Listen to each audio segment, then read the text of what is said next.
Option Center. This is Monday. Happy Martin Luther King Jr. birthday, you guys. You're going to hear a little bit of background noise here. It is hockey time in the morning here at the Turner House. So here we go. We're going to go through SPX on multiple time frames. Check out the VIX futures SPY volume, the expected move for the week, and then we'll move on to qqq iwm dia and BTC just to make sure that we're getting a clear picture of what we're doing. We were very extensive last week, so we're going to fly through some things a little bit more simple this week just to show what we're looking at. And we're kind of sticking to the same plan. We are short at this time, and we'll continue to, we'll show you why and what will change our mind. So here we go. SPX on the monthly, we have a cloud cover. We are inside last month's range. We have this 1, 2, 3, 4, wave 5. Possibly we could argue that this is the top of the this market at hand, and that we could go into a bear market. But I do think that we have one more push up here to retest the turquoise line as that we're in wave 4, and then we have a wave 5 coming up. So this is an intermediate term, but we're getting near the top. So just want to show that. We're starting to curl over on the monthly time frame. Not quite crossed over the MACD yet, but showing some divergence in the RSI here. So strength is getting a little bit weaker. So let's move over to the weekly time frame. On this weekly time frame, when we get a little bit closer here, we want to show the intermediate wave 5 that we're in, and we're getting down to the minor wave 1, 2, 3, 4. Now, I do want to raise this up here to a wave 3 up here. And I believe that we're working on wave 4 now. I think this is a large enough correction to coincide with this 1, 2 here. But for this larger 1, 2, I think this one has to be much bigger. And that's why we're sticking with this expanded flat. And we'll show it on lower time frames a little bit better. But with this candle here, it shows that we have the top of wave 3. We're expanding up to an A down, B expanded up. We're working on wave C right now. We lost the 8 EMA, so now we're starting to get a little bit more bearish, and we're going to push on our bearish strategy at this time. The MACD is headed down off of bearish divergence or negative divergence. Same with the RSI. Let's get down a little bit closer, see what we can see. See what we can learn. Trend is our friend. Let's get rid of this for the moment. We do have some projections there, but we're going to show that to our patrons. You can rewind back. But if we're on a intermediate wave 3 here, we have two outlooks that I have diagrammed here. Is this a flat or an ending diagonal? Meaning an ending, expanding flat or an ending diagonal. So we have right now a possible ending diagonal. That's our alternative. This is wave 1, 2, 3, 4, and we have one more slight move higher here for a wave 5. And I do believe if that's the case, then we'll have a real sharp move down from that point. Now, our primary wave count, Elliott wave count, is actually that this is the wave 3 ending right here at this point. And we have an A, expanded B, you see in the red, and a C.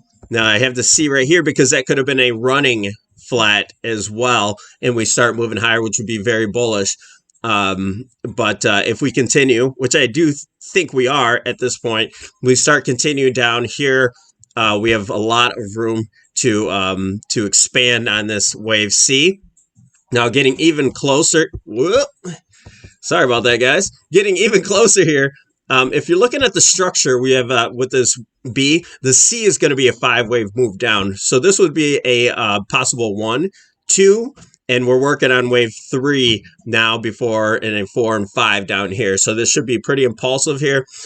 We did have a somewhat potential reversal candle. So that's what puts us in limbo, whether we're going to go up or continue down. Right now, we are on the bearish side because we are underneath, first of all, this trend line here. We pressed right on it. We closed right on it at the end. We have the 50 right above that. 8 EMA that's coming down here in the turquoise. That's the EMA, and then the 20 here. That would be our line in the sand. So above there, we start to turn bullish, and we start to continue to the upside there. So keep your hedges on, but really looking to turn around next week to continue to the downside with the 100 MA. Get underneath these levels here, and I think we're really going to start to accelerate.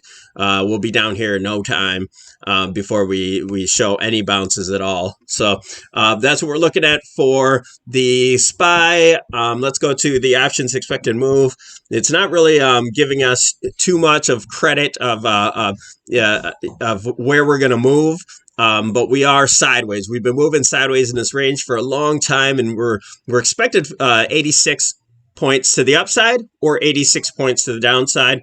I do think we're going to exceed that extremely. So you'll see if we start to come down here to the 100 day moving average, I do believe we're going to break through there. Some people will try to go long here, but I don't think that's going to be the case, because we'll start to test these lows, and I just don't think that's going to be a possible ending diagonal at that point. So unless it's something else I just don't see. All right, let's go over to the VIX. Are we still in contango? Yes, we are. So let's go over to the trade tab on the VIX. Check this out in the near term, which let's go to 30 days. You see a little bit of volume here. We're trading at about a 2180, and down at the 57 day, we're trading higher on the 23. So that's your contango here, where the near term is lower than the longer term. Even on the 93 days out, we're at a 24. So we have some room to start moving, and if we actually invert, that's when you'll really start to see the market start to move to the downside a little bit more, if that's the way that it's going. So let's go over to SPY, check out the volume. You also get a different point of view here with trend lines, a little bit more clean. You have the gap here that we saved, but we're coming right back to that trend line here. If we start to move down, we'll be looking at the volume, see if we have confirmation. But we have a nice amount of volume in that reversal candle there. We'll see if we get any follow through to the upside. And check that out for next week. So not a whole lot to look at for volume. We need to see if we have volume on a next candle moving up, or if we start to reverse and start to really put in some volume there to the downside. Okay, so let's go over to the Qs. qqq. We're checking this out. If we have this intermediate wave 3 here, that I should say minor, if we have this larger degree wave here that we're ended, we have an A, B, and we're looking for that wave, 5-wave move down. We did have a 1, 2, 1, 2 here. So we have a 1, 2, 1, 2, 3.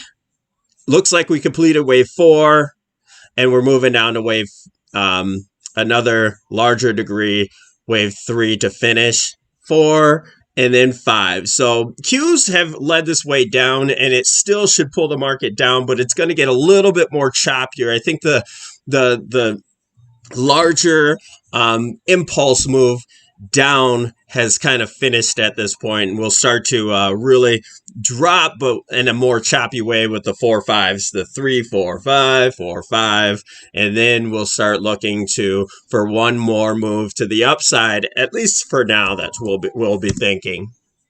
Going to IWM, we had this WXY that we were looking at for some time now. I mean, months in hand. If you look, if you watch my videos, we really need to get under this this support here to confirm any of this move, and it looks like we're starting to do so. We had a 5-wave move down, and then we had a flat for the possible A, B, C. And 3-way move. So this was an expanded flat. We had a expanded B, expanded C, and we're starting to move down. Impulsive wave 1, 2, and I think that we're on wave 3 at this point for a further move to the downside. So let's go to DIA.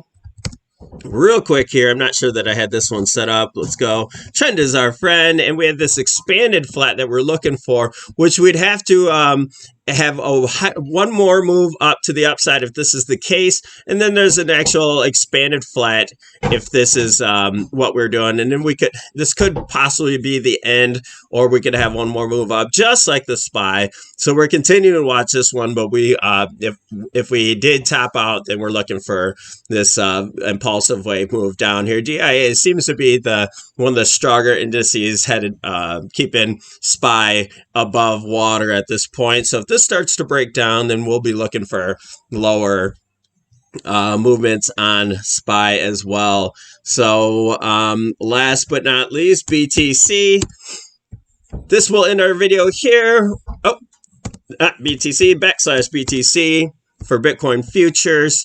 And this one, we were looking for a much larger expanded B going into C. So we do have a larger move down. I don't know if that's the case, if this is going to continue to do that, but let's just know in the near term, we didn't get quite our bounce that we're looking for yet.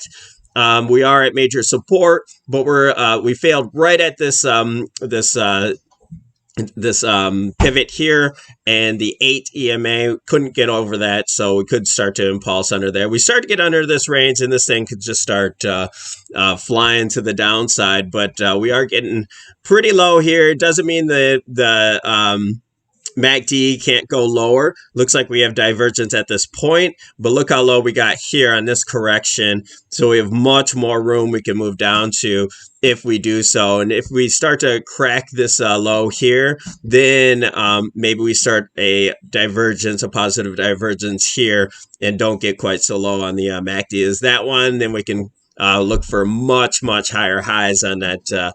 Then that point, we'll start to look for some longs, but we're not looking for long moves here yet. If we are bearish on Bitcoin, then maybe if we do get our bounce, we're still looking for a head and shoulder, where this is the left shoulder head and right shoulder up here. But either way, we'll be continuing to watch this. So it's underneath all the MAs, and still just bearish on BTC. We're not actually playing in this one right now, because if we start to get under this level, then we might push on some puts on BITO or Mara or any of those coins. So that's it, you guys. Just want to keep it clean and simple.